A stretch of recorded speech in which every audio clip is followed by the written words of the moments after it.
नमस्ते दोस्तों। विंटर का सीज़न शुरू हो गया है और विंटर का सीज़न शुरू होते के साथ याद आते हैं गोंद के लड्डू, ड्राई फ्रूट्स के लड्डू। तो मैंने आज ड्राई फ्रूट्स के लड्डू बनाने की तैयारी कर ली है। मैंने सारे सामान ले लिए हैं। मैंने उसमें कुछ एक्स्ट्रा भी ऐड किया है। सौंठ का पाउडर, 7 से 8 काली मिरी, अजवाइन आधी चम्मच, सौंफ 2 चम्मच, गेहूं का आटा, मेथी के कुछ दाने और बहुत सारे ड्राई फ्रूट, मखाना, गोंद। सारे सामान मैंने इकट्ठा कर लिए हैं और इसमें जाएगा बहुत सारा घी, क्योंकि अगर हम ठंड के लिए, विंटर के लिए लड्डू बना रहे हैं तो उसमें अगर घी की मात्रा थोड़ी ज़्यादा भी हो जाती है तो उससे कुछ प्रॉब्लम नहीं होगा। और खाना चाहिए घी, सब कोई को अच्छे से खाना चाहिए।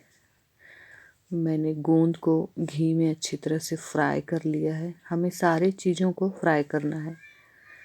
और ये देखिए गोंद फ्राई हो चुका है, अच्छे से भुन गया है। जब इससे आवाज़ आना बंद हो जाए तब ये अच्छी तरह से समझिए फ्राई हो गया है। सारे गोंद को हम घी से साइड करके सब निकाल लेंगे और बाद में काजू और बादाम, काजू बादाम को भी भून लेंगे उसी घी में। किशमिश हम अभी नहीं भूनेंगे, वो बहुत जल्दी जलने लगती है, इसलिए उसे लास्ट में भूनेंगे हम। काजू और बादाम को मैंने 4 से 5 मिनट के लिए फ्राई कर लिया है और ये भी फ्राई हो चुके हैं और अब इसे मैं निकाल लूँगी। ये देखिए मैंने इसे निकाल लिया है, फ्राई हो चुकी है ये। अब उसी घी में मैं मखाने भून लूँगी। मखाने भूनने के बाद वो जो भी हमारा कढ़ाई में घी था वो सब घी वो मखाने सोख लेगा और अच्छी तरह से वो भून जाएगा। इसे भी हम फ्राई कर लेंगे। ये देखिए, और हमारा कढ़ाई पूरा सूखा हो गया है। अब हम सूखे कढ़ाई में सारे सूखे मसाले फ्राई कर लेंगे। इसमें घी की ज़रूरत नहीं है। मैंने इसमें धनिया डाला है, सौंफ डाला है, तिल डाला है, सफ़ेद तिल, और काली मिरी 8 से 10 दाने,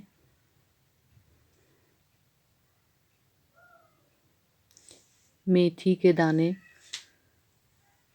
अजवाइन, ये सारे सूखे मसाले जो भी मैंने बताए थे ये सबको हम सूखे कढ़ाई पे ही हल्के फ्लेम में, गैस का फ्लेम बिल्कुल भी तेज़ नहीं करना है। कढ़ाई हमारी पहले से ही गर्म थी और इसमें हम भून लेंगे।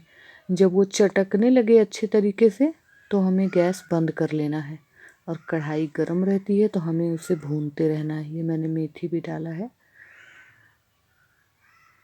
मेथी ज़्यादा नहीं डालना है, ज़्यादा अगर हम डालेंगे तो फिर वो कड़वापन आ जाएगा, इसीलिए मेथी हमें हिसाब से ही लेना। मैंने टीस्पून ही मेथी लिया था।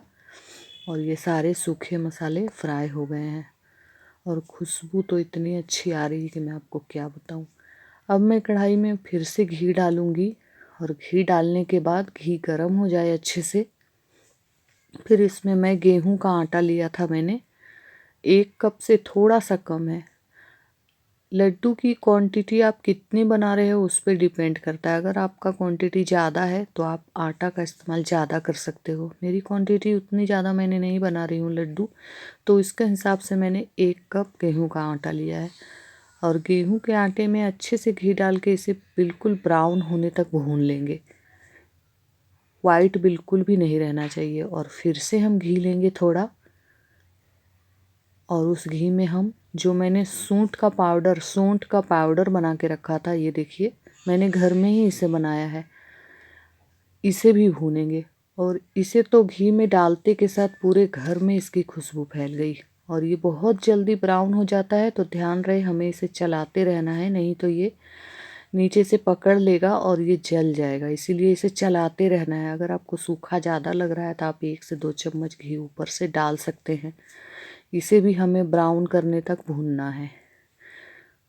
ये देखिए कलर चेंज होने लगा है। जब मैंने डाला था तो बिल्कुल भी वाइट था। ये देखिए ये पूरे तरीके से ब्राउन हो गया है, भुन गया है। और अब लास्ट में मैं किशमिश और अखरोट ये दोनों को फ्राई करूँगी। अब मैं ये गोंद को थोड़ा क्रश कर लूँगी ऐसे करके, या आप ग्लास से भी कर सकते हैं। ये भी फ्राई हो चुका है हमारा। अभी हम सारे चीज़ों को ग्राइंड कर लेंगे और ग्राइंड करके इसे हम एक बड़े से प्लेट में मिक्स कर लेंगे अच्छे से। ये देखिए सबको ग्राइंड करना है। ये देखिए ये ग्राइंड हो चुका है। सारे जितने भी थे मखाने, ड्राई फ्रूट्स, सूखे मसाले, खजूर, किशमिश, अखरोट सब ग्राइंड हो चुका है। मखाना, और ये मैंने 1 चम्मच घी में गुड़ को पिघला लिया है। गुड़ हमें पाक नहीं करना है, नहीं तो लड्डू हमारी कड़क बन जाएगी।